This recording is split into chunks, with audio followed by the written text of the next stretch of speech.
आप सब लोग जानते होंगे कि कल के दिन पटन में फिर पुलवामा में जिस तरह से रेवेन्यू अथॉरिटीज़ का अंडर सर्कुलर 2 जो एक्शन हो रहा है, पहले तो मैं खुले अल्फाज में उसकी मजम्मत करना चाहता हूँ। बड़ा सिंपल सा केस है। मैं वक्त की हुकूमत से एक बात पूछना चाहता हूँ कि जब जस्टिस गीता मित्तल के बेंच ने वो जजमेंट दिया, जो इंटरिम अपील उन्होंने सुनी, बिल्कुल मुख्तसर उन्होंने जो वो कॉश किया, रोशनी में जो सारे प्रोविजंस थे जिनको मालिकाना हक दिए गए थे, वो लोग एसएलपी के अंडर उन्होंने एसएलपी फाइल की सुप्रीम कोर्ट में। सुप्रीम कोर्ट में खुद गवर्नमेंट के लॉयर ने ये बताया कि जितनी देर हमने यहाँ पे हाई कोर्ट में एक रिव्यू पिटीशन डाला है इसी जजमेंट के खिलाफ, और जितनी देर तक वो उस रिव्यू पिटीशन का कोई जजमेंट नहीं आता है, कोई कोर्सिव एक्शन नहीं होगा। तो मैं वक्त के एलजी हुकूमत से ये एक बात पूछना चाहता हूँ, जो सर्कुलर आपने 9 जनवरी 2023 को पास किया है, is it not in contravention with what you have said in Supreme Court? Are you not standing in contempt of court? आप जो लॉ है और नेचुरल जस्टिस के प्रिंसिपल्स हैं उनको अवॉइड कर रहे हैं, आप बुलडोज कर रहे हो नेचुरल जस्टिस को।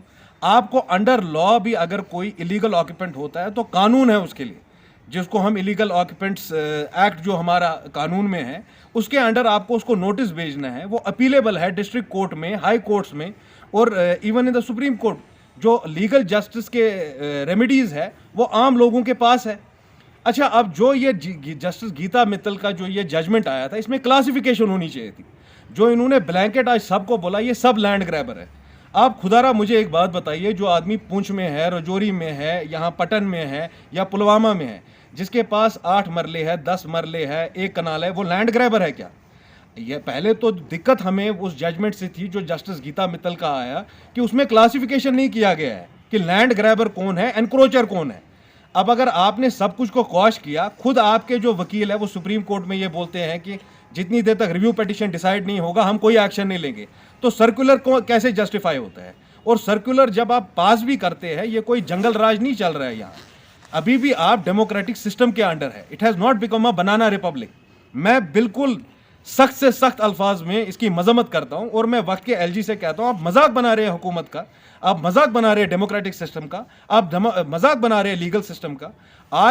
कल के ही दिन मेंशनिंग हुई, इंडिया के जो चीफ जस्टिस है डीवाई चंद्रचूड़, उनके कोर्ट में मेंशनिंग हुई है इस केस की। अच्छा, आप मुझे बताइए, जब आपने खुद ये बात मंजर आम पे रखी और गवर्नमेंट हमें ये कह रही है नहीं हम आम आदमी के खिलाफ नहीं है, हम बिग शार्क्स के खिलाफ हैं। अच्छा, बिग शार्क्स के खिलाफ है, आपके खुद के जो प्रिंसिपल अकाउंटेंट जनरल है वो बता देते हैं कि भाई 2004-5 में क्या हुआ। जो असली में जो स्कैम है, वो स्कैम सिर्फ इतना मुख्तसर है कि सिर्फ श्रीनगर शहर में 375 कनाल्स वेयर ट्रांसफर्ड अंडर रोशनी। उसके बाद कश्मीर के पूरे खत्े में लगभग 13,800 कनाल ट्रांसफर हुए। असली स्कैम तो जम्मू में है। 1,58,000 canals have been transferred under Roshni act. किसके एवज में? पर कनाल रेट जो है लगभग 1425 रुपये आया, 1425 और 1428, और 22 करोड़ रुपए स्टेट एक्सचेकर को आया 1.5 लाख कनाल जमीन जम्मू में देने के बाद। जो स्कैम है, जो इल्जामात है, जो आपके प्रिंसिपल अकाउंटेंट जनरल भी ये बात बोल रहे हैं कि भाई जम्मू में जो हुआ उसमें लैंड को नोटिफाई किया गया as agriculture land and it was given away at throw away prices. जो पूरा जो जिस चीज़ की हम भी हिमायत करते हैं कि अगर किसी ने लैंड ग्रैब किया है, किसी ने गवर्नमेंट लैंड को एनक्रोच किया, उसके खिलाफ कानूनी एक्शन होना चाहिए, but due course of law has to be followed. अब जो स्कैम है वो कश्मीर में नहीं है, तो आप पटन में क्या कर रहे हैं, आप बारामूला में क्या कर रहे हैं? जो स्कैम आपका खुद का प्रिंसिपल अकाउंटेंट जनरल बोल रहा है वो जम्मू में हुआ है, वहां 1.5 लाख कनाल दिए गए हैं। और मैं इस हुकूमत से पूछता हूं, अगर आप इतने ही एनक्रोचमेंट के खिलाफ है, लैंड ग्रैबिंग के खिलाफ, तो हर एक शहरी है जम्मू कश्मीर का। आप मुझे बताइए, रोशनी के अंडर ही नहीं, जो आपके फॉरेस्ट लैंड आता है या जो रिवर बेड्स का जो एरिया आता है, उसके खिलाफ आप क्या एक्शन ले रहे हैं? जो सर्कुलर 2 पास हुआ है ये गैर कानूनी सर्कुलर है, इसमें कोई आप टाइम बाउंड नहीं रख सकते हो। जब आप नोटिस किसी आदमी को भेजते हैं तो उसके पास लीगल रेमेडी होती है, वो कोर्ट्स को अप्रोच करता है। ये जो 31 की इन्होंने 31 जनवरी की डेडलाइन दी है, circular 2 is an illegal circular, shame on them, and I am telling the government you are responsible for that man who died in Surankote. आप इस तरीके से सेलेक्टिव एप्लीकेशन ऑफ लॉ नहीं कर सकते हैं। आपने खुद सुप्रीम कोर्ट में यह बात बोली है कि जितनी देर तक आपके रिव्यू पिटीशन का जजमेंट नहीं आता है honourable high court of Jammu and Kashmir से, उतनी देर तक कोई कोर्सिव एक्शन नहीं होगा। तो मैं हुकूमत से यही बात कहता हूं, हम उन सियासतदानों में से नहीं है कि गरीब गुरबात के घरों में आप बिल्डोजर भेजेंगे। ये कोई फ़लस्तीन या इजराइल का मसला नहीं है, ये कोई उत्तर प्रदेश नहीं है कि हम लोग इस तरह से आप गरीब गुरबात को, स्मॉल लैंड ओनर्स को जो कल्टिवेशन करते हैं, और कानूनी प्रोविजन है उनके प्रोटेक्शन के लिए, इसमें रिव्यू पिटीशन की कोई जरूरत नहीं थी। फिल 4 इस सर्कुलर को जो है उसको कॉश किया जाना चाहिए। और आप देखिए कि वहियात पने की हद क्या है। जो आपके एग्रेरियन रिफॉर्म्स एक्ट का सेक्शन 3 है, वो लैंड ओनरशिप की उनको राइट्स प्रोवाइड करता है, कानून में ऑलरेडी प्रोविजन है, तो गवर्नमेंट को रिव्यू पिटीशन की क्या जरूरत थी। जो स्मॉल लैंड ओनर्स है, किसी के पास अगर 5 मरले है, 10 मरले है, 1 कनाल है, वो उसमें कल्टीवेशन करता है या किसी और चीज़ों के लिए उनके पास वो स्टेट लैंड है, तो वो उसमें तो उनको कानूनी हक मिल सकते थे। और ये आज की कोई ज़मीन उनके पास नहीं है, 50-60 साल से वो ज़मीन उनके पास है, वो लैंड ग्रैबर्स नहीं है।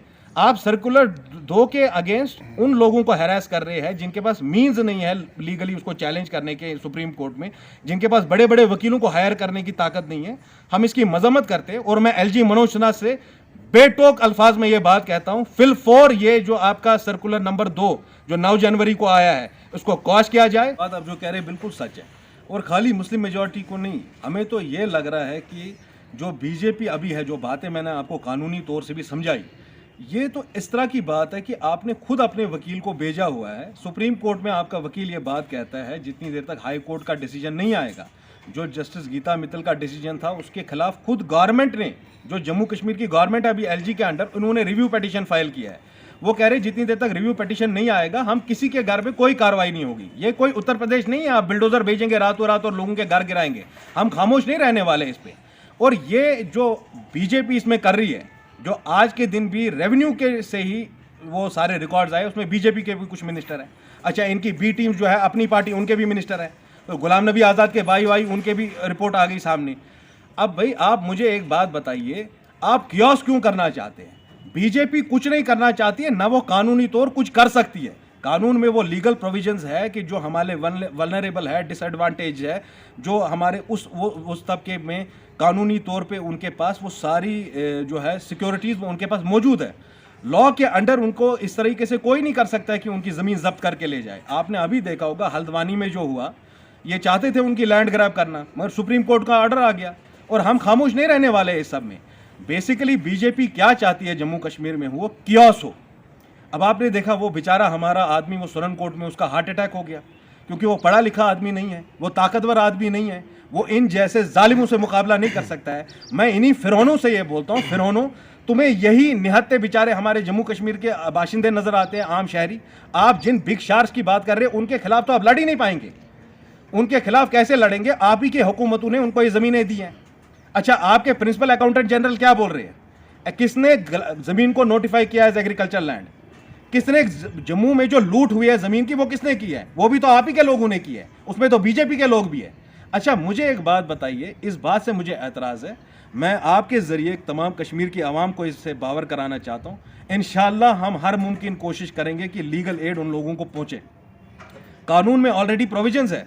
अगर if they approach the DCs office और द तहसील ऑफिस, मुझे पता है, मुझे यकीन है कि जहाँ तक मेरी अंडरस्टैंडिंग है लॉ की, उनको कोई उनकी ज़मीन उनसे नहीं छीन पाएगा। बट ये क्यों कर रही है बीजेपी? क्योंकि अभी इनको इलेक्शन तो करने का कोई मूड नहीं है, क्योंकि ये जीत नहीं पा रहे हैं। अब कुछ ना कुछ तो करना है, हर दिन कियोस्क बना के रखना है, और इस कियोस्क के बदले कौन जिम्मेदार है उसके खून का? अगर उसको हार्ट अटैक हो गया, उस गरीब आदमी के घर में आपने नोटिस भेजा, किस बिना पे आपने उसको नोटिस भेजा? क्या वो लैंड ग्रैबर है? जिस आदमी के पास 5 मरला 10 मरला 1 कनाल ज़मीन है, वो लैंड ग्रैबर होता है? क्या लैंड ग्रैबर वो लोग हैं जिन्होंने 100 हज़ार कनाल जो है वो चोर दरवाजे से अपने नाम कराए? वो लैंड ग्रैबर है कि वो बेचारा सुरनकोट का आदमी? कोई बनाना रिपब्लिक में नहीं रह रहे हैं, ये एक डेमोक्रेटिक सिस्टम है, यहाँ लोगों के कुछ हकूक है। अगर कॉश नहीं होगा, पहले तो legally it has to be quashed. और मुझे पूरा यकीन है कि जो कल मेंशनिंग हुई है chief justice of India DY Chandrachud के बेंच के सामने, मुझे पूरा यकीन है कि कोर्ट्स विल इंटरवीन और जस्टिस होगी लोगों के साथ।